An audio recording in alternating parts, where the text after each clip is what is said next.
Hello, thanks for joining. So I'm just working on the notebook example for using the PDFM, the population dynamics for this model for predicting US housing price based on the Zillow data. So this is called super resolution. What we can do is to, based on, for example, US county level data, you can predict variables at the zip code level. So you can go from county to zip code, a lot more details. And so using this example, I was able to basically using the US Zillow data to do a prediction, but you should be able to adapt this to other data set. I'm going to simplify the no examples so that you can easily do it for other variables.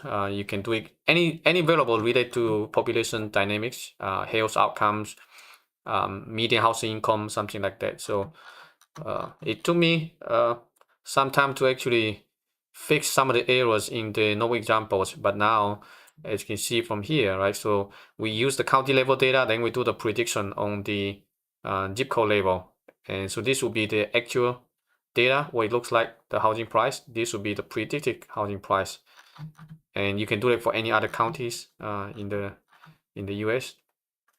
The color doesn't look good yet. I'm going to put it on the interactive map. You can see the R and also the R square. It's pretty high. You can also change the X and Y limit. I will refine it later, but for now, at least it is working now with a decent R and R square. And let me look at here.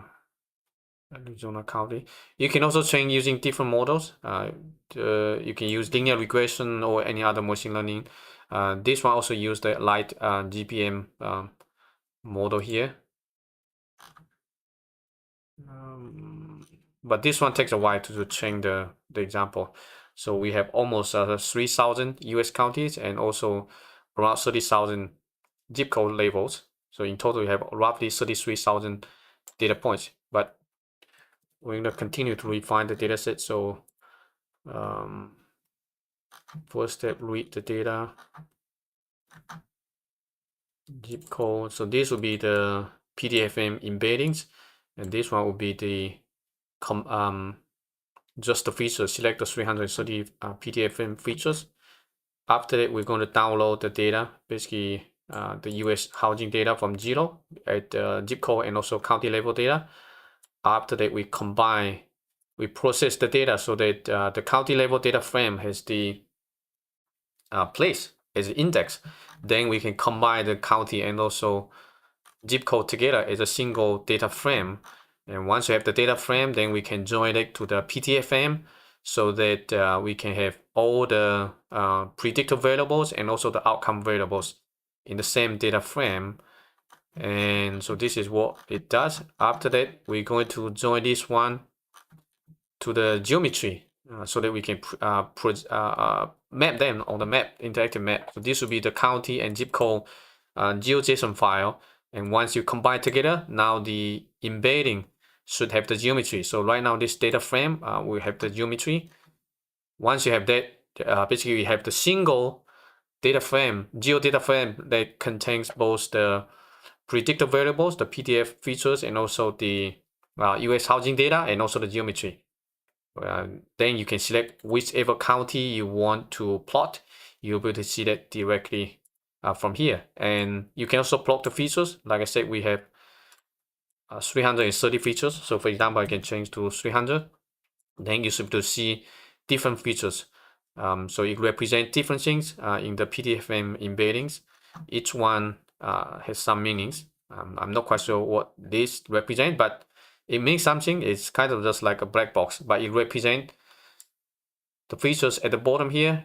They have the example. So the first 128 features represent the trends. So search trends, and then the next 128 features represent the maps. And the last 74 represent the weather, so more like environmental stuff.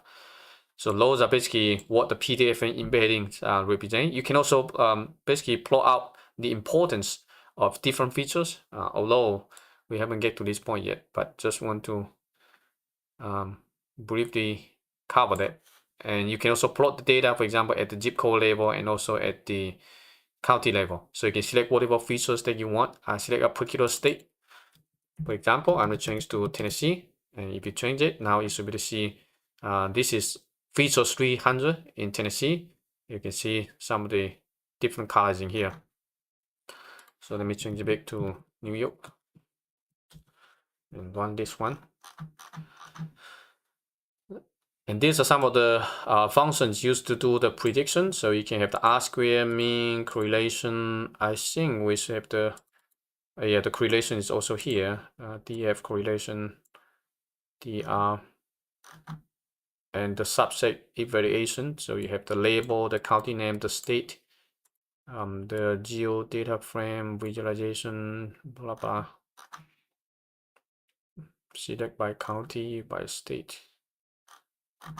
And then make the prediction. So it's going to return the geometry, the state, the county, and also the prediction, the ground truth and the prediction. And since the housing data contains monthly data, so we just select January 31st, basically the median housing price in January 31st. Use this one as the outcome variable. So this is what we try to predict. If you have the US county housing data in January 2025, we down the zip code level, we can predict that. And because we have both state ground truth data, you can compare the prediction with the ground truth. So this is what this one is about here. We're going to use the US county for training and then use the zip code level for testing. So the zip code, we have 3,035 zip code housing price. At the county level, we have 24,000 at the zip code level. So then you can look at the data, what it looks like. This would be the first couple columns represent the basic information. And then you have features from 0 all the way to 329. So all the features. And after that will be the housing price. So monthly housing price, the last one will be January 31st. So this is the latest one that we have.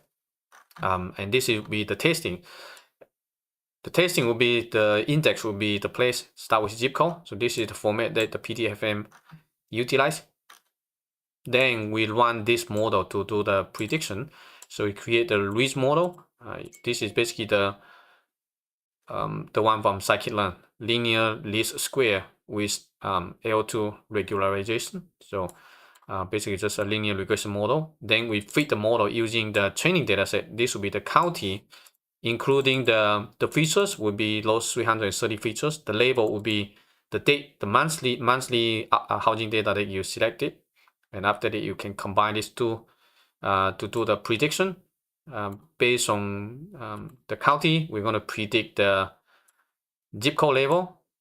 And after you finish the prediction, then we can create a data frame. So the prediction, also the original like ground truth, and which label you're going to use after you do the evaluation. So you can see we have R, rooming square error, and also the correlation. I think this one we can change the from numpy to, let me go back to the evaluate, because it's, so this will be the rooming square error correlation, blah, blah. Let me do it one more time here. So which one? MAPE correlation, MAPE correlation. Oops. Correlation. So let me just change this one to float. Similarly, we can do this too. So in that way, it's just showing the number rather than the numpy data type. Okay, Control S, run this one again. Then come back to here. Run this one again. Now should just give you, oops, input Y contains no data. What is this?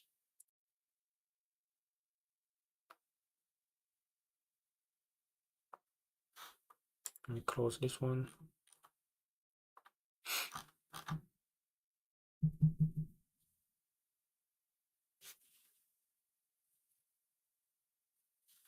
Why is taking so long?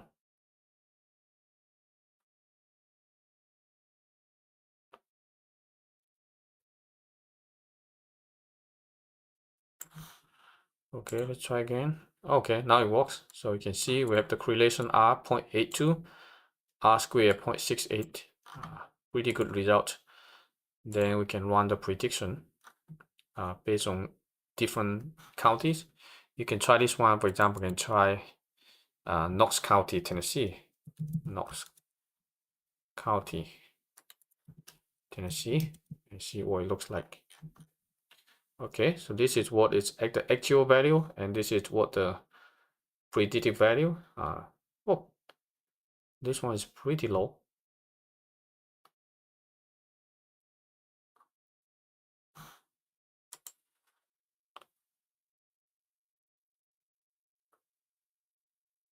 There are a couple outliers in here, so I'm not sure why this the R is a little bit low. Just for one county. Here is county. Okay, this one is a little bit higher, so not sure why.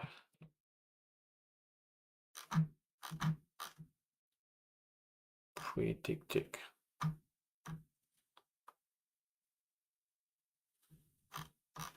Imputation.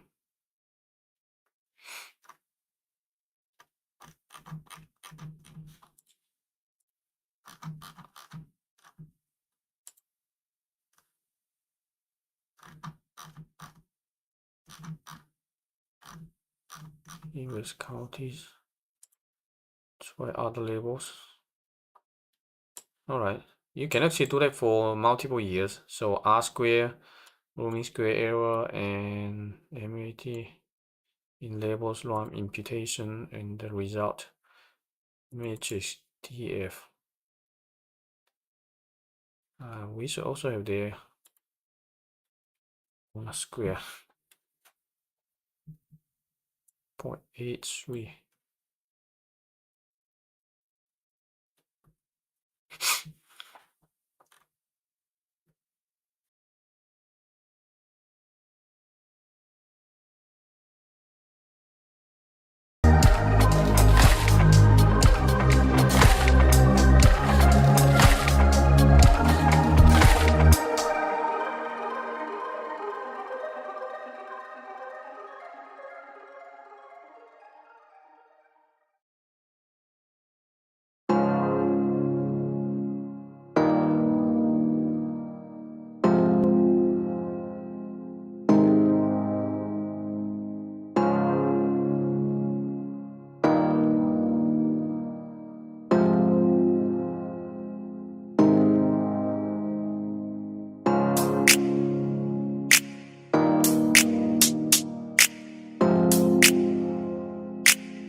陈左奇也这个来看直播啊，这个现在已经很晚了哦，你这个没有睡觉。27, why there's no 27? Look at here, multi variable.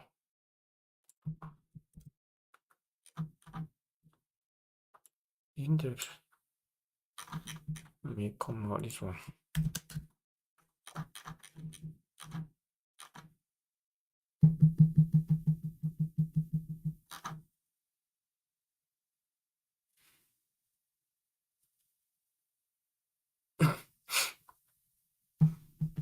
Okay, the result looks pretty decent.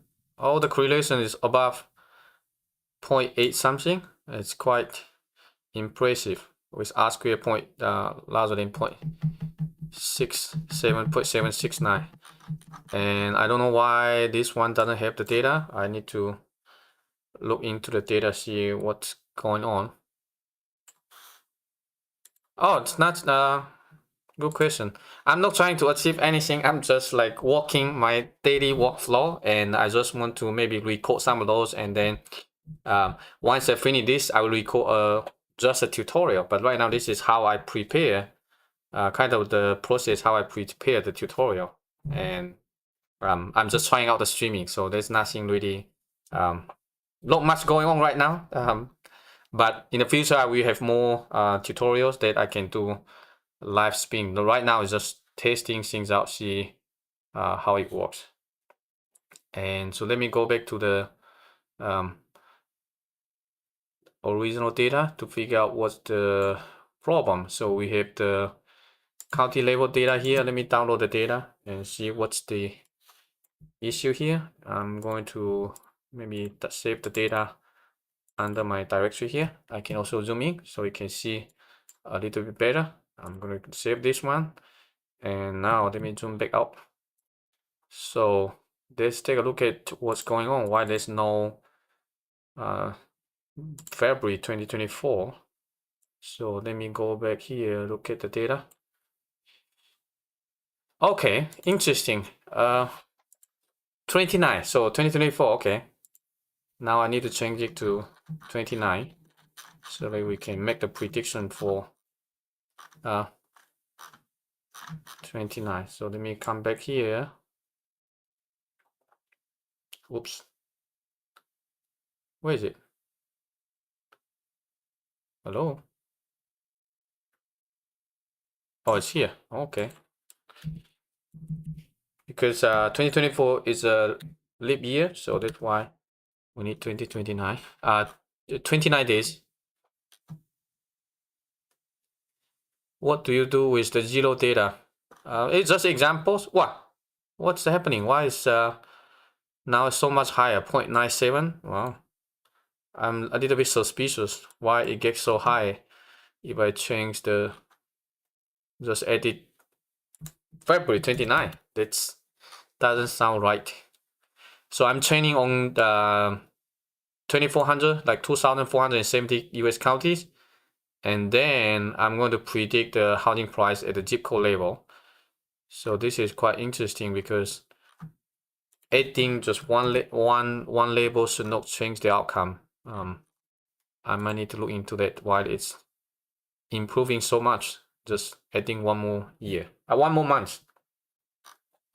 Okay, and now it makes sense. 0.899, 0.9. Huh.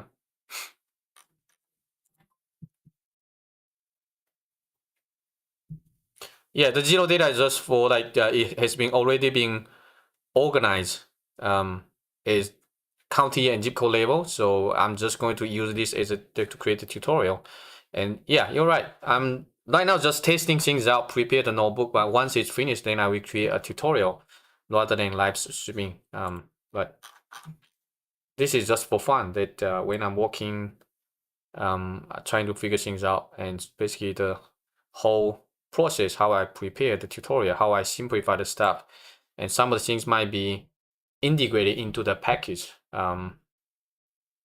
may or may not. It depends on how complicated it is, but I'm trying to simplify this tutorial, make sure that this is reproducible, rather than you throw some notebooks on GitHub and then people download, they cannot really run it because there are all kind of errors when you try to run. But hopefully now it should work from the beginning to the end, so there should not be no error message. It should be pretty smooth now. For example, here now you can actually run time series prediction, right? So the US county level data here have the monthly US housing price, right? So this is at the county level. We also have the zip code level, but you don't necessarily have to use the zip code level. You can use this county level data to predict the housing price at the zip code level. It doesn't have to be housing. It can be something else. As long as it's related to some human or environmental, the PDFM might be able to actually predict for you because it already have the embeddings, 330 embeddings in there. So we can do the prediction. So this is what the whole idea about this. So let me restart the notebook and then run it from the beginning to the end. So we are predicting the housing price for the entire year of 2024 just by using the county level data. No, the count train on the county level data and then predict at the zip code level. Simply just using the PDFM embeddings without really having any other variables to predict the housing price. All right, so hopefully it's not taking too long. All right, so you see it works just fine. And so let me look at the data here again. So we train on 2,470 US counties. We are predicting the zip code and training the zip code, training on 25,000 and then testing on over 6,000 US zip code level. And you can try different machine learning models here. This one looks like one's a little bit longer, so I'm not going to test it right now, but you can certainly can. So this will be, the notebook. And so the next step I'm going to push to GitHub, see how it works. Again, I still need to modify a little bit. For now, it's still pretty too long. So this is a notebook. It's pretty lengthy, so I might need to simplify a little bit more. But now I think it's ready to push to GitHub. So I'm going to copy this one over, the PDFM super resolution, and then come back to here, the PDFM folder, super resolution, and then I should have this one showing up here. Oh, I need to open this one in a repository. So let me close this and I'm in here. I'm going to go to this and then right click, open in VS Code, and then zoom up. So after that, now it should be recognized as a PDFM. Of course, I have some files under the private directory, so I don't want it to show up. So I can go back to here, and then I'm here, private, and then so it doesn't show up in the Git history here. Okay, so with this, I can push to GitHub. Oh, by the way, I need to also modify the MK docs. So I'm going to scroll down here to the bottom and then Control C, Control V, update the file name. And then paste this one here. So basically, I'm just going to add this notebook to the documentation, so it's all on the website. And next step will be to clean up. So I'm going to activate my contact environment and then just run the pre-commit to clear out the outputs so that the notebook is clean, rather than have a lot of outputs in there. It might fix some typos and fix some other stuff, but this is basically just running the pre-commit to make sure that you don't accidentally make any mistake. And then so it take a couple seconds. After that, we should be able to push this to GitHub. Okay, everything is clean. So let me zoom out here again, Control S. So for this one, I'm going to create a new GitHub branch. Git checkout. This B and then PDFM. Hit enter. All right. So after here, now I think it should be ready. Okay. So I'm going to Just see here add PDFM super resolution notebook, and then Control Enter, push to GitHub. All right, and then zoom out a little bit here. After that, I'm going to go to the Git repository. Oops, just come up here in the lower left corner, and I'm going to go to the website here. So we come up. Now I can push this. Okay, add PDFM notebook example for super resolution, and scroll to the bottom here. Make sure everything looks good. Create pull request, and that's it. So now just need to wait for the website to build. We can do a final check, make sure it shows up on the website correctly, and then we can merge. But you need to be simplified a little bit, and then I can create a tutorial just introducing how to do the super resolution using PDFM. If you have any questions, feel free to drop in the chat. Happy to answer any questions. It doesn't have to be related to this. It can be anything. But yeah, in the future, I will try to do more live streaming, just recording when I'm working. And so in that way, you know, like there's no secret. This is like the normal process doing debugging, coding, and fixing stuff before it shows up on the website or on GitHub. Okay, so let me close all this. And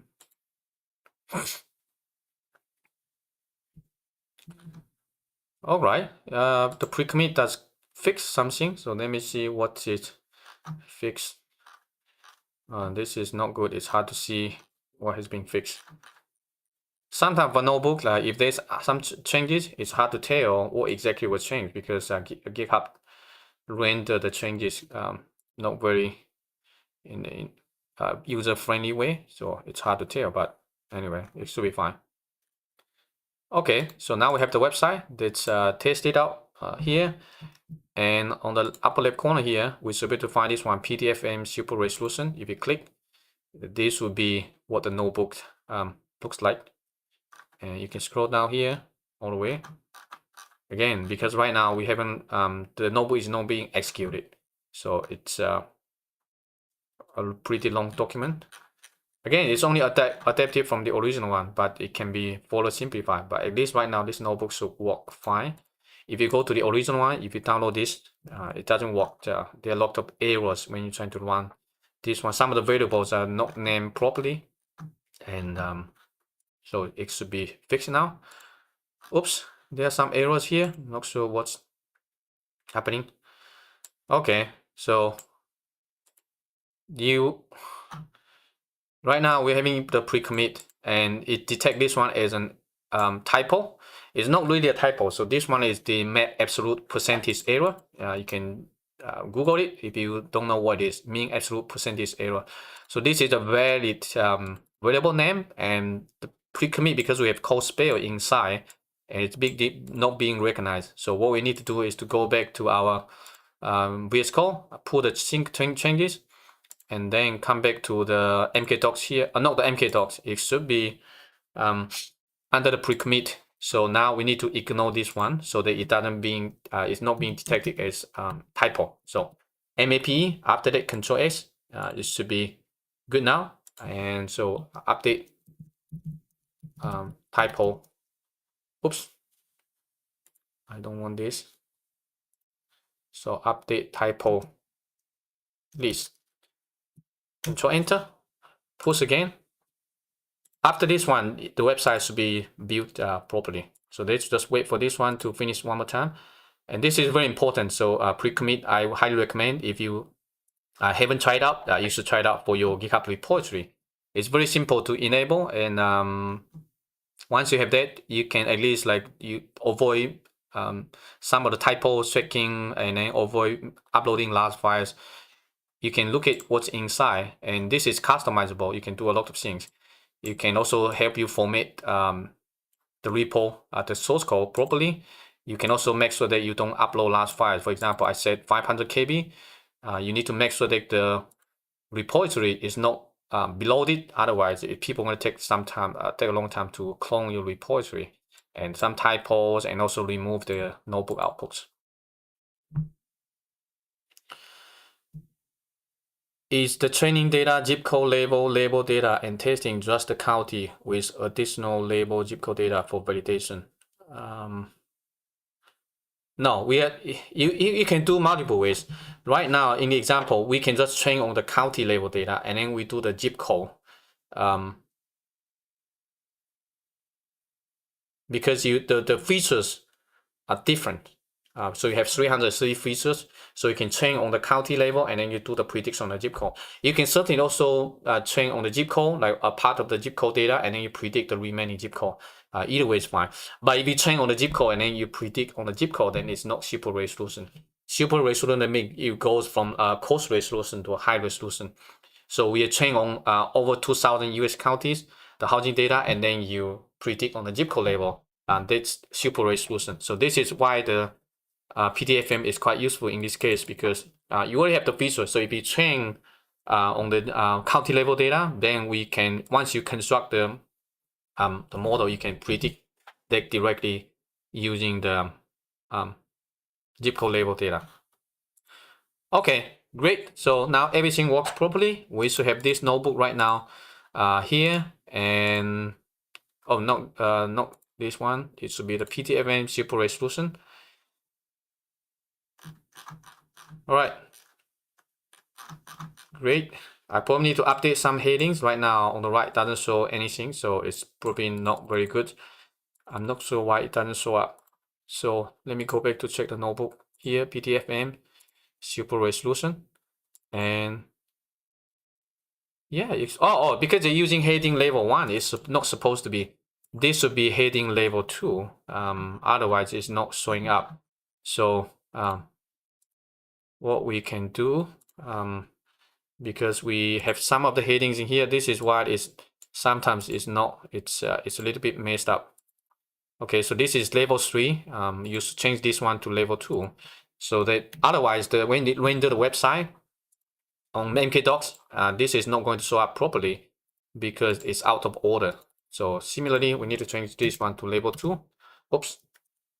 Control S, and then this will be data visualization. This will be level 3, I believe. Okay, under this one, and again level 3. This one should be level 2, and super resolution train on the data level 2. That's fine. Remove this. In general, you don't want to have the heading super long. Right now, this is fine. Okay. No, your question. I'm not saying your question doesn't make sense. It's a good question. What I'm trying to explain, what we're trying to do here is to replicate the super resolution examples provided by the PDFM. The example on the GitHub, it doesn't work very well because there are a lot of errors.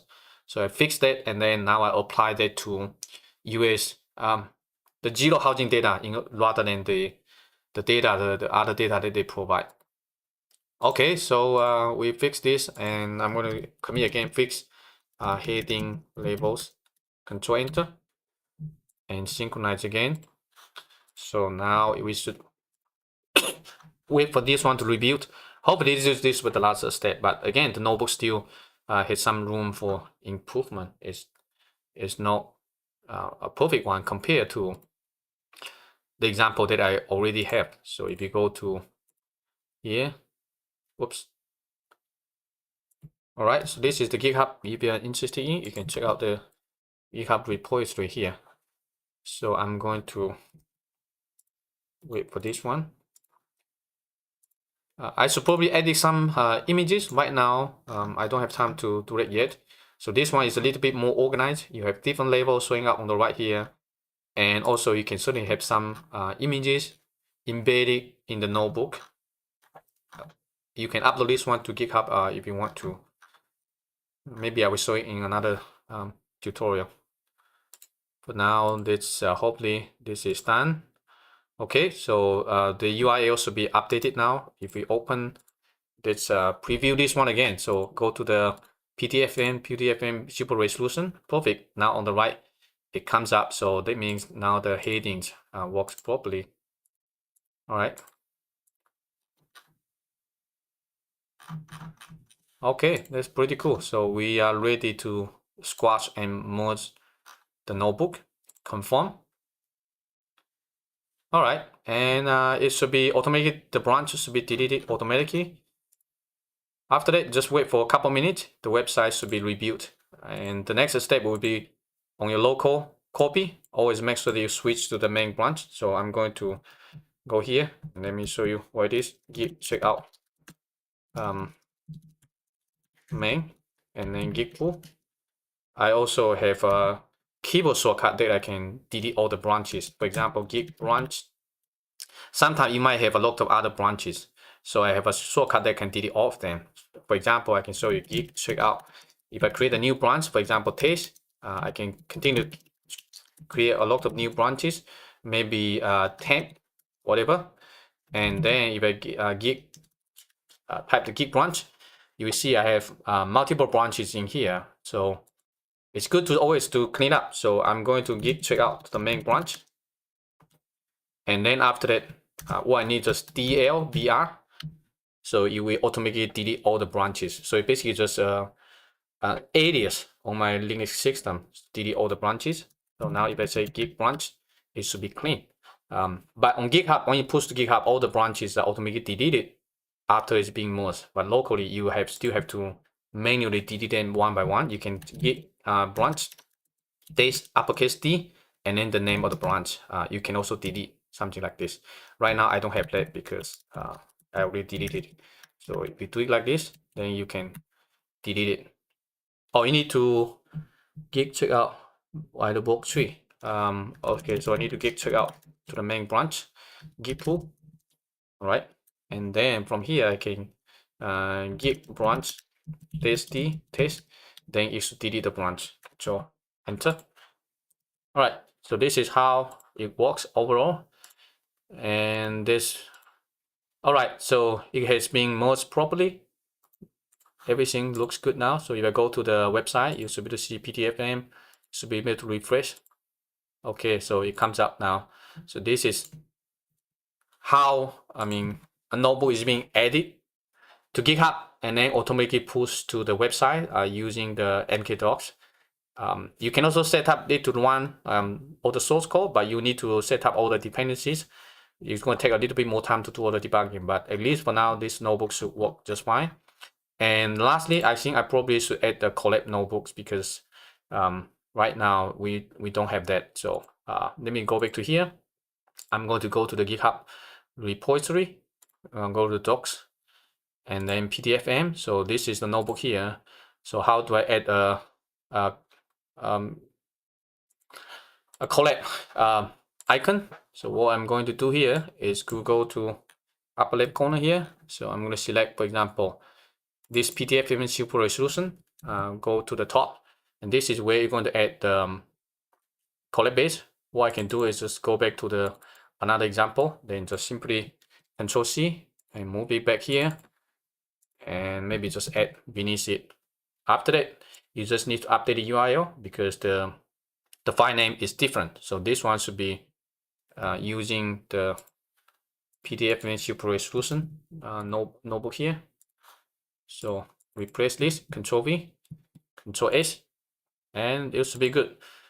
I think this one put at the top. It should be beneath the website. Let me check one more time here. Okay, so it's above this one. Okay, whatever. So once you have this, it should be all good now. Control Enter. Oops, Command Enter. So if I click this notebooks, it should open that directly within VS Code. One thing that we might need to do is to import the libraries. Right now, I don't know which one actually are missing. So we need to make sure that all the libraries that are missing, we need to install them. So what we need to do is to create a new code block above and percentage sign pip install. I probably, GeoPanda is already installed. That's interesting. I didn't know. So GeoPanda is already pre-installed on Google Colab. Oh, wow, perfect. Looks like nothing is needed. All of them, data frame query plan is disabled because that is not installed. You can do it, blah. Okay, perfect. Then we don't need to add a new pop block to install the packages. It looks like everything has been set up. So that's cool. I think that's all we need. Control S. All right. So git check out SB collect. So we're gonna create a new branch, and then I can say add collect page to notebook. Control Enter. Push branch. Come back to here, and then create a new pull request. Should be pretty simple, straightforward. And since I just pushed that one earlier, I don't expect it to run into any errors. Should be fine. I think usually we will wait until after the pre-commit. If this one is has no errors, it should be pretty safe to just merge the PR. So now I'm gonna squash and merge. All right, and then I think we are all set. So locally git checkout main branch, and then git pull. All right. Oops. Sometimes you need to run again. It's too fast. Okay. And then zoom here, Control S, and then just DL. I'm going to delete the branch, and then create the output. Control Zip.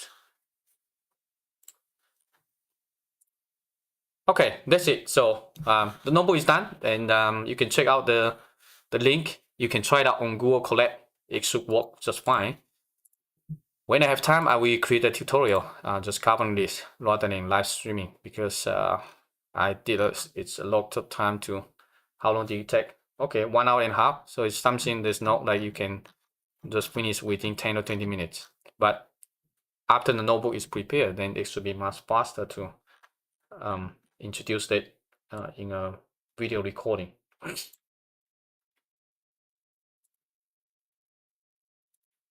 Any questions? Happy to address any questions.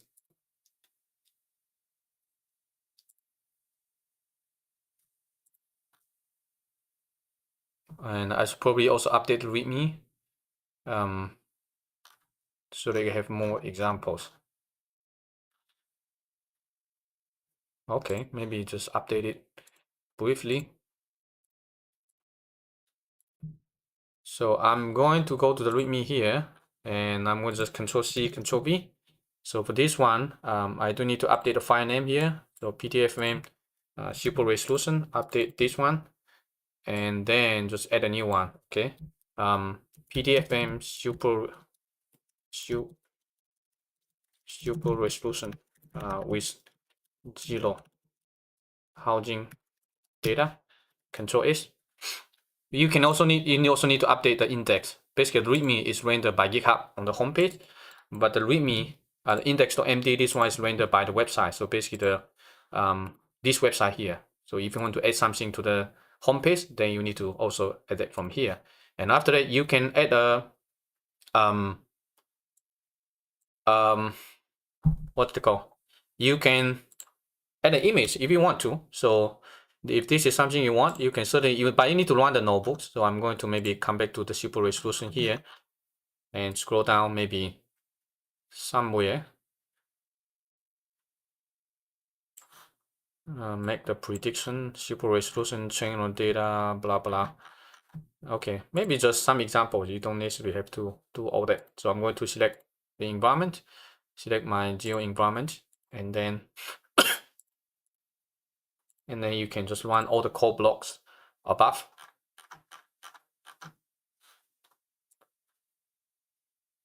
It might take a minute or two to run all the code blocks. Hopefully, oops, PD is error. What? Interesting. Why is not running the first one?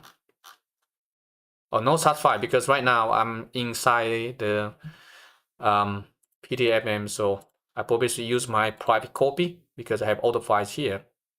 Let me zoom in here. So I'm gonna use this one to run it instead of the one already in the notebooks in the website. So I'm going to run again. Select the geo environment. Hopefully it works. And after that, we can just upload the screenshot to GitHub, and then get the URL. Then we can paste the URL in the markdown here. So I'm going to Control S, double check the link, make sure this works properly. Okay. We just need some sample maps to show on the homepage. So if we can find anything looks fine, then we can do it. Maybe something like this.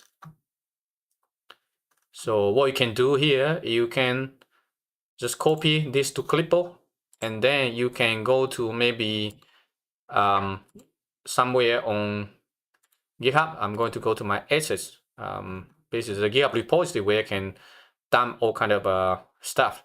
So I can do it maybe static assets, whatever you like. Okay, and then I can just Control V, paste it here. So this will be the URL. Control C. You can update it if you want to. So this is what going to be updated to GitHub. And after that, I can come back to my index HTML here. Then just paste this one, just like this. You can also add a heading, for example, PDFM super resolution. Remove this. Control S. It should be okay. Control P, Control V. Now you can see the example has show up here on the home page, and I just need to copy, paste the README file. Okay, and then I don't need to save all this. I'm going to clean it up, right? And once you have this, Control S, Git, check out this B, README, Control Enter. I have added to the README and also the index HTML. It's all good. Add super resolution image to index. Control Enter, publish, and then come back to here, refresh, add this, compare the pull request, make sure it looks properly, create pull request, wait for the pre-commit to finish, then we should be all good now.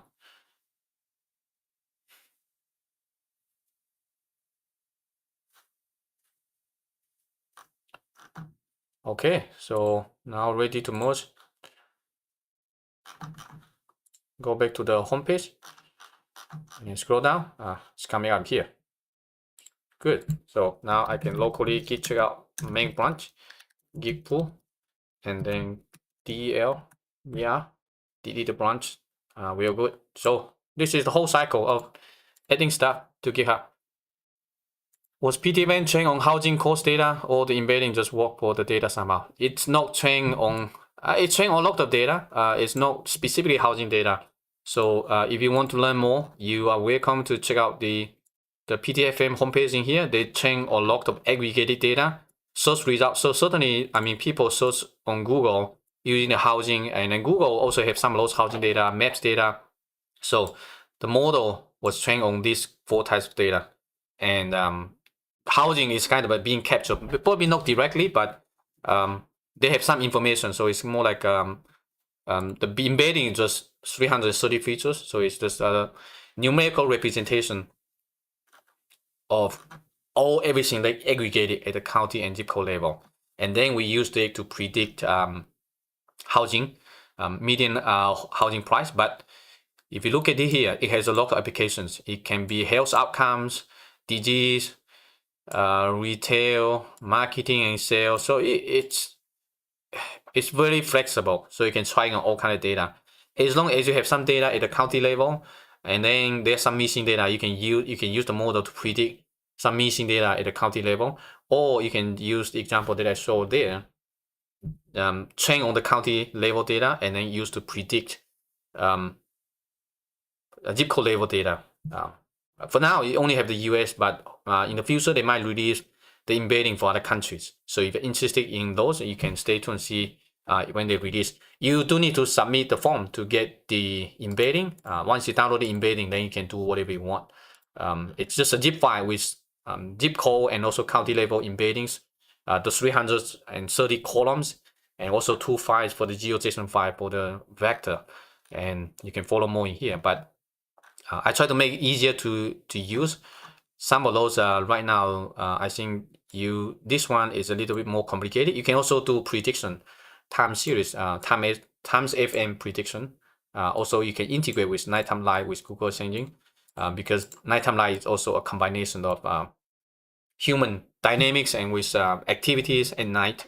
It's also something relevant to human. So anything related to human dynamics, you can try out the model, see how it works. It's not going to be perfect, but I mean, you don't need to spend a lot of efforts. The result is pretty good. Okay, I think that's all I have for today. Just an experiment how to add the super resolution, do the super resolution on the housing data. All right, so okay, that's all, and I will try to do more streaming in the future, maybe this afternoon. But this is what I have for today.